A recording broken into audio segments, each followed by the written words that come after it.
أعوذ بالله من الشيطان الرجيم. بسم الله الرحمن الرحيم. السلام عليكم ورحمة الله وبركاته. உங்களோட உயிர் எவ்வளோ மதிப்பு மிக்கதுன்னு இன்னும் உங்களுக்கு தெரியாமலே இருக்கு. வாழ்க்கையில் நடக்கிற ஏதோ ஒரு தோல்விக்காகவோ மன அழுத்தத்துக்காகவோ இல்லை ஏதோ ஒரு பிரச்சனைக்காகவோ இன்றைக்கி வாழும் பல மனிதர்கள் எடுக்கும் ஒரு முடிவு தான் சூசைடு, தற்கொலை, தன் உயிரை தானே மாய்த்து கொள்வது. ஒன்றை புரிஞ்சு கொள்ளுங்க, நீங்கள் நிச்சயமாக ஒரு நாள் இறக்கத்தான் போகிறீங்க.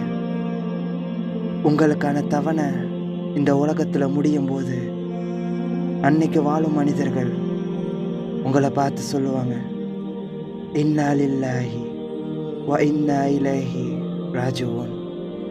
அது வரைக்கும் பொறுமையாயிருங்க. உங்களுக்கு உங்கள் இறைவன் கொடுத்த உயிரை எடுக்கிறதுக்கு எந்த ஒரு அதிகாரமும் கிடையாது. நமக்கு இந்த உலகத்தில் வாழ்கிற வாழ்க்கையே ஒரு சோதனை. அந்த சோதனையை கடந்தால் தான் நாளைக்கு மறுமையில் சொர்க்கம்ங்கிற ஒரு வெற்றி கிடைக்கும். இந்த உலகத்தில் தோத்துட்டு போகிறீங்க, விடுங்க. அசிங்கப்பட்டு போகிறீங்க, அவமானப்பட்டு போகிறீங்க. எவ்வளோ நாள் வாழ போகிறீங்க இந்த உலகத்தில்? நம்ம வாழ்கிறதே இந்த உலகத்தில் கொஞ்ச நாள். அந்த கொஞ்ச நாளையும் நீங்கள் இன்னும் சுருக்க பார்க்குறீங்களா? தன் குழந்தை இழந்த தாய்க்கு தெரியும் அந்த வலி. தன் தாயை இழந்த குழந்தைக்கு தெரியும் தன் தாயோட அருமை. அதே போலத்தான் பல நோய்களால் அவதிப்பட்டு தன்னோட உயிரை காப்பாற்றுவதற்கு போராடி கொண்டு இருக்கிறவங்க கிட்ட போய் கேட்டு பாருங்கள் உயிரோட மதிப்பு என்னன்னு. அப்போ உங்களுக்கு தெரியும் உங்களோட உயிரோட மதிப்பு என்னன்னு.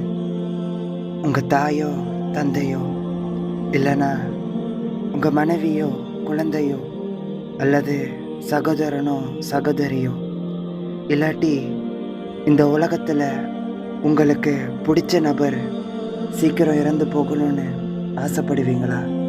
இல்லாட்டி ஏதோ ஒரு விஷயத்துக்காக தற்கொலை பண்ணிக்கணும்னு நினைப்பீங்களா? மாட்டீங்கன்னு நம்புகிறேன்.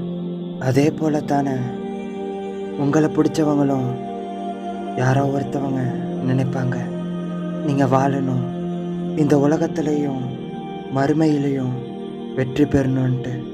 தற்கொலை பண்ணுறவங்களுக்கு சொர்க்கம் ஹராமாக்கப்பட்டுருச்சு. அவங்களுக்கு நரகம்தான் தங்குமிடம்.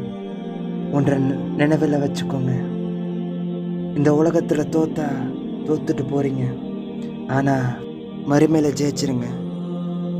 இந்த உலகத்தில் மறுமைக்கான நல்லமல்கள் செஞ்சு இன்ஷா அல்லாஹ் மறுமையில் வெற்றி பெறுங்க.